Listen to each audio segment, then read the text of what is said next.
We believe that anybody who takes public office and puts his hand on a Bible to declare loyalty to that Constitution, for us, that is a moral, religious, political, social, call it what you will, commitment. And if there is inherent in that the idea that some Latter-day Saint would take his direction from Salt Lake, as opposed than from the electorate or from the law or from whatever it is he's sworn to, that would be as large a compromise, that would be as dramatic a compromise for a Latter-day Saint as it could be for anybody else in the United States of America. Though I can't remember any Latter-day Saints that were permanent members of his staff, it was fair to say that his staff in the Senate was church broke. In fact, not many months ago, his legislative director called me on the phone and he said, "Ralph, you haven't called us for 6 weeks. What are we supposed to be doing?"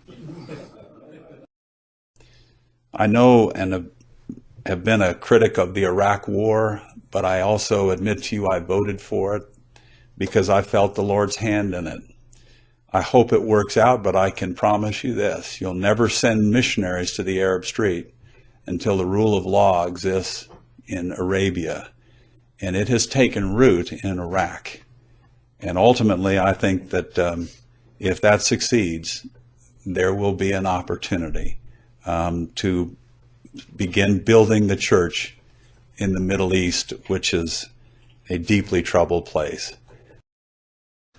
For in my experience, he always stood ready first and foremost as the high priest and as a covenant member of the Church of Jesus Christ of Latter-day Saint, and receptive and able and willing to serve its most vital interest in Washington and, in fact, internationally. This is a fiction, and I want to take it out of this election year, and you can make it for the next 90 years. It's a legal fiction. It's an imaginary anxiety, though honestly asked, because a lot of people are asking it, whether somebody's loyalty would somehow be to the president of the church. His loyalty is to that oath of office that he takes with his hand on Scripture that we espouse, and he's supposed to do what his conscience and the elected officials and the electorate of his constituency tell him to do, and that'd be a pretty adamant position for us to take. Brethren, I'm honored to be in your presence.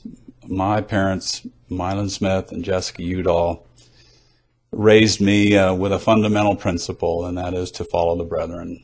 And so while I'm somewhat accustomed to speaking with United States senators and even presidents of the United States, I stand humbly before you because I know who you are, and I know my covenants, and I know the role that you play in this world. If you want to know my position on issues in relationship to culture, they could find them in my bishop's handbook. The last thing this church would do would be to tell an elected officer what to do, because that runs contrary to the very commitment we've made to the principle of that government by law. I just can't stress what it means to the Church of Jesus Christ of Latter-day Saints to have which we've had five temple recommend carrying high priest in the United States Senate, and a large number in the House of Representatives. What it means to the transaction of business, to have access, to be able to influence decisions, to reach beyond our shores. And as I said in my introduction, what Senator Smith has done, and I can say the same for our other brethren of both parties, it is of inestimable value to this church. There is nothing quite as effective as when Ralph Hardy calls me and says, we need a meeting in Rome, we need a meeting in Madrid, we need a meeting in Belgium. A U.S. senator can get those meetings. And the Latter-day Saints tend to excel in all kinds of professions, but not necessarily in the professions of government. And having them in there and knowing that their temple recommend is more important than their election certificate is of inestimable value in terms of what I have seen.